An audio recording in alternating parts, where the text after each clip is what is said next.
Ouais, des pauses du moteur. Bah écoute, je te l'ai fait en timelapse, hein, parce que là, le temps que ça m'a pris, laisse tomber. Donc, bah, comme tu vois, je vais tout te mettre la moitié de la vidéo en timelapse, ça ira plus vite. Parce que sinon c'est un peu long à regarder. Donc tu vas voir toutes les étapes pour détomber le moteur et pour le préparer pour le nettoyage. Mais il y aura des surprises, comme tu vas pouvoir le voir.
Voilà, tu vois, pour tous ceux qui disent ah là, une chèvre, c'est fait pour les bagnoles et tout ça. Ouais, t'as vu? T'as vu la chèvre pour la bagnole? Sans ça, tu galères grave. C'est pas la peine. Ou tu casses tout, ou tu prends un truc sur la gueule éventuellement. Donc tu vois, maintenant, je vais pouvoir m'occuper de la partie cycle, la mettre dans un coin, tu vois, la déglinguer complètement, et puis en parler. Et au moins, là, je suis tranquille. Je vais pouvoir remettre la roue arrière, tu vois, et puis stocker ça dans un coin pendant que je m'occupe du moteur. Donc tu vois, encore quelque chose pour l'atelier que tu devrais acheter. Si tu sors des moteurs, si tu fais les choses comme ça, tu vois, moteur, partie cycle, hop, tout ça, ça dégage. Donc voilà, la suite.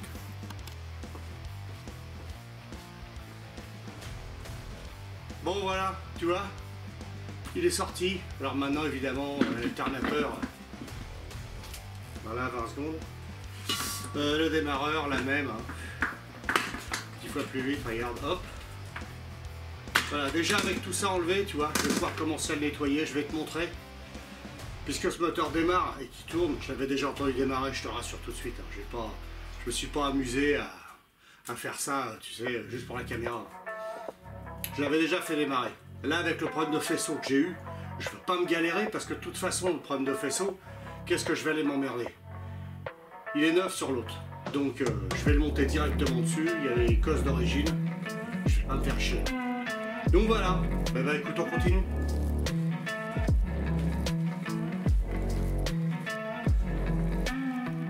Bon ben voilà, je me demandais pourquoi il pissait, tu vois. Voilà. Donc ça, bah, c'était comme ça, c'est le témoin de point mort. Donc c'est comme ça, voilà. Et puis ça, bah, c'est pété. Donc ça évidemment, comme à l'intérieur, bah, il y a le contact de point mort qui est ici et que ici tu as un joint torique. C'est un peu normal que ça pisse, le joint, il porte plus sur rien là. Tu vois, voilà, c'est mort. Donc bon, il faut que je trouve sur le 7,5, sur un autre ou quoi que ce soit, mais bon, il va bien falloir qu'on décrasse tout ça et puis que je refasse une platine au moins ici. Et puis chanter le témoin de point mort. Par contre, je sais pas comment on fait. Pour le chanter, je ne sais pas. Ben écoute, à voir. Bon, le petit bilan. Ben écoute... positif et négatif, hein, mitigé aussi, parce que là, tu vois, avec le témoin de point mort qui est cassé, je l'ai un peu mauvaise, donc je sais pas si le 750 va monter, j'en sais rien. Et puis ça, si tu le remontes pas, bah, tu as une fuite, donc ça, faut que je le fasse. Il y a un gros nettoyage moteur, il y a toutes les pièces que je dois monter dessus, radiateur supplémentaire et tout, je sais même pas si j'aurai le temps. Mais je vais essayer d'aller au plus vite pour pouvoir le redémarrer dans le Martin à côté. Et puis être sûr qu'il tourne bien, impeccable et tout. Bon, il y a un embrayage neuf, c'est bien. On a vu que les cylindres ça allait, les compressions c'était ok. Fait pas glingling, fait pas de fumée, fait pas tout ça. Écoute, pour l'instant on est pas mal. On va voir combien de temps ça va encore durer comme ça. Mais là j'ai un gros décrassage. Donc je vais essayer d'aller au plus vite, mais il faut vraiment le décrasser, ça va prendre un temps fou. Donc voilà, bah écoute, c'est pas mal. J'ai encore énormément de boulot. Et bah écoute, on se retrouve pour une prochaine vidéo. Allez, ciao. Oui, merci aux nouveaux abonnés, et puis continue à t'abonner, merci beaucoup.